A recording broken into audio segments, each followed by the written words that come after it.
Lei 8.112. Paramos no capítulo 40. Título 3. Dos direitos e vantagens. Capítulo 1.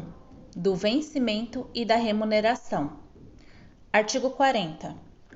Vencimento é a retribuição pecuniária pelo exercício de cargo público com valor fixado em lei. O parágrafo único foi revogado. Artigo 41.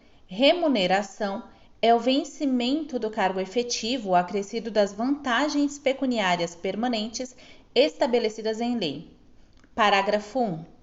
A remuneração do servidor investido em função ou cargo em comissão será paga na forma prevista no artigo 62. Parágrafo 2. O servidor investido em cargo em comissão de órgão ou entidade diversa da de sua lotação receberá a remuneração de acordo com o estabelecido no parágrafo 1 do artigo 93. Parágrafo 3. O vencimento do cargo efetivo acrescido das vantagens de caráter permanente é irredutível. Parágrafo 4.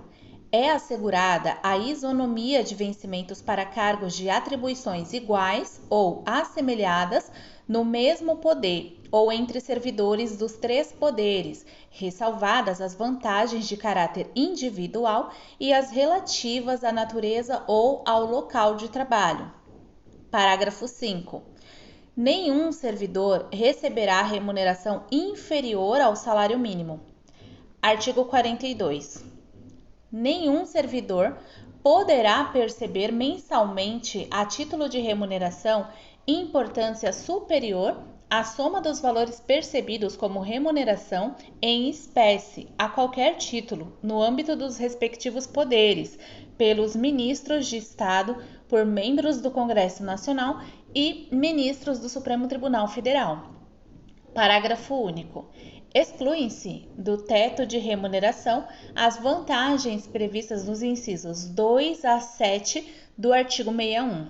O artigo 43 foi revogado. Artigo 44. O servidor perderá, inciso 1, a remuneração do dia em que faltar ao serviço sem motivo justificado. Inciso 2.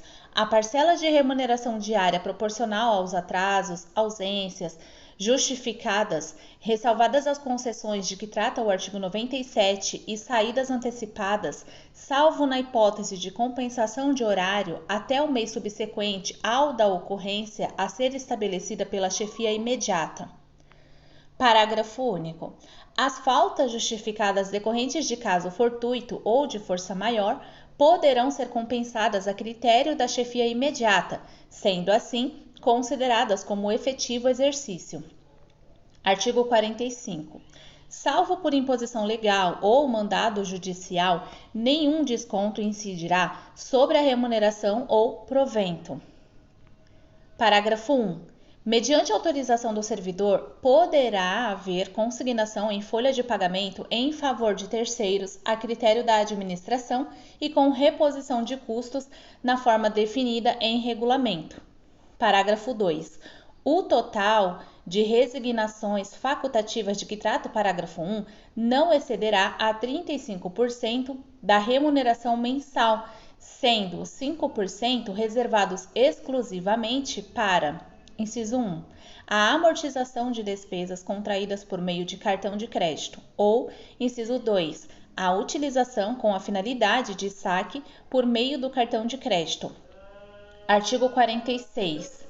As reposições e indenizações ao erário atualizadas até 30 de junho de 1994 serão previamente comunicadas ao servidor ativo aposentado ou ao pensionista para pagamento no prazo máximo de 30 dias, podendo ser parceladas a pedido do interessado.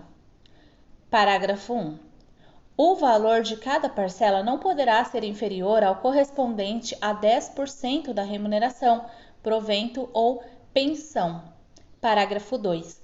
Quando o pagamento indevido houver ocorrido no mês anterior ao do processamento da folha, a reposição será feita imediatamente em uma única parcela.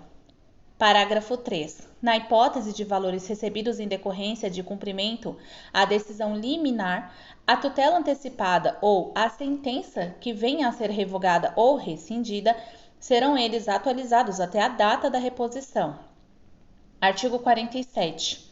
O servidor em débito com o erário que for demitido, exonerado ou que tiver sua aposentadoria ou disponibilidade cassada, terá o prazo de 60 dias para quitar o débito. Parágrafo único. A não quitação do débito no prazo previsto implicará a sua inscrição em dívida ativa. Artigo 48. O vencimento, a remuneração e o provento não serão objeto de arresto, sequestro ou penhora, exceto nos casos de prestação de alimentos resultante de decisão judicial. Capítulo 2. Das vantagens. Artigo 49. Além do vencimento, poderão ser pagas ao servidor as seguintes vantagens. Inciso 1. Indenizações. Inciso 2. Gratificações. Inciso 3. Adicionais. Parágrafo 1. As indenizações não se incorporam ao vencimento ou provento para qualquer efeito. Parágrafo 2. As gratificações e os adicionais incorporam-se ao vencimento ou provento, nos casos e condições indicados em lei. Artigo 50. As vantagens pecuniárias não serão computadas e nem acumuladas para efeito de concessão de quaisquer outros acréscimos pecuniários ulteriores, sob o mesmo título ou idêntico fundamento. Seção 1. Das indenizações. Artigo 51. Constituem indenizações ao servidor: inciso 1. Ajuda de custo. Inciso 2. As diárias. Inciso 3. O transporte. Inciso 4. Auxílio moradia. Artigo 52. Os valores das indenizações estabelecidas nos incisos 1 a 3 do artigo 51, assim como as condições para sua concessão, serão estabelecidos em regulamento. Subseção 1. Da ajuda de custo. Artigo 53. A ajuda de custo destina-se a compensar as despesas de instalação do servidor que, no interesse do serviço, passar a ter exercício em nova sede com mudança de domicílio em caráter permanente, vedado o duplo pagamento de indenização a qualquer tempo, no caso de o cônjuge ou companheiro que detenha também a condição de servidor vier a ter exercício na mesma sede. Parágrafo 1. Correm, por conta da administração, as despesas de transporte do servidor e de sua família, compreendendo passagem, bagagem e bens pessoais. Parágrafo 2. A família do servidor que falecer na nova sede são assegurados ajuda de custo e transporte para a localidade de origem, dentro do prazo de 1 ano contado do óbito. Parágrafo 3. Não será concedida ajuda de custo nas hipóteses de remoção previstas nos incisos 2 e 3 do parágrafo único do artigo 36. Artigo 54. A ajuda de custo é calculada sobre a remuneração do servidor, conforme se dispuser em regulamento, não podendo exceder a importância correspondente a 3 meses. Artigo 55. Não será concedida ajuda de custo ao servidor que se afastar do cargo ou reassumi-lo em virtude de mandato eletivo. Artigo 56. Será concedida ajuda de custo àquele que, não sendo servidor da União, for nomeado para cargo em comissão, com mudança de domicílio. Parágrafo único. No afastamento previsto no inciso 1 do artigo 93, a ajuda de custo será paga pelo órgão cessionário, quando cabível. Artigo 57. O servidor ficará obrigado a restituir a ajuda de custo quando injustificadamente não se apresentar na nova sede no prazo de 30 dias. Subseção 2. Das diárias. Artigo 58. O servidor que, a serviço, afastar-se da sede em caráter eventual ou transitório para outro ponto do território nacional ou para o exterior, fará jus a passagens e diárias destinadas a indenizar as parcelas de despesas extraordinárias com pousada, alimentação e locomoção urbana, conforme dispuser em regulamento. Parágrafo 1. A diária será concedida por dia de afastamento, sendo devida pela metade quando o deslocamento não exigir pernoite fora da sede, ou quando a União custear por meio diverso as despesas extraordinárias cobertas por diárias. Parágrafo 2. Nos casos em que o deslocamento da sede constituir exigência permanente do cargo, o servidor não fará jus a diárias. Parágrafo 3.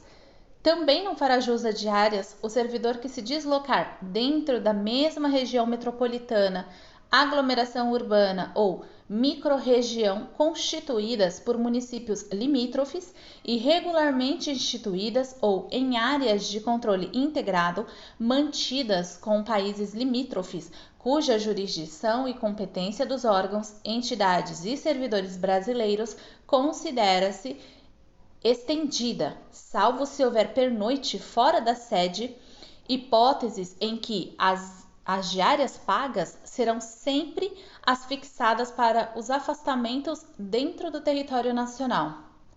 Artigo 59. O servidor que receber diárias e não se afastar da sede por qualquer motivo, fica obrigado a restituí-las integralmente no prazo de 5 dias. Parágrafo único. Na hipótese de o servidor retornar à sede em prazo menor do que o previsto para o seu afastamento, restituirá as diárias recebidas em excesso no prazo previsto no caput. Subseção 3 da indenização de transporte. Artigo 60. Conceder-se-á indenização de transporte ao servidor que realizar despesas com a utilização de meio próprio de locomoção para a execução de serviços externos por força das atribuições próprias do cargo, conforme se dispuser em regulamento. Subseção 4 do auxílio moradia. Artigo 60. O auxílio moradia consiste no ressarcimento das despesas comprovadamente realizadas pelo servidor com aluguel de moradia ou com meio de hospedagem administrado por empresa hoteleira no prazo de 1 mês após a comprovação da despesa pelo servidor. Artigo 60b. Conceder-se-á auxílio moradia ao servidor se extendir os seguintes requisitos. Inciso 1. Não exista imóvel funcional disponível para uso pelo servidor. Inciso 2. O cônjuge ou companheiro do servidor não ocupe imóvel funcional. Inciso 3.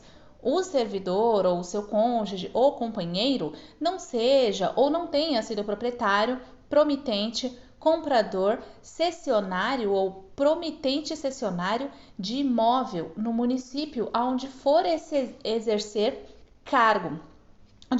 Onde for exercer o cargo, incluída a hipótese de lote edificado sem averbação de construção nos 12 meses que antecederem a sua nomeação. Inciso 4. Nenhuma outra pessoa que resida com o servidor receba auxílio moradia.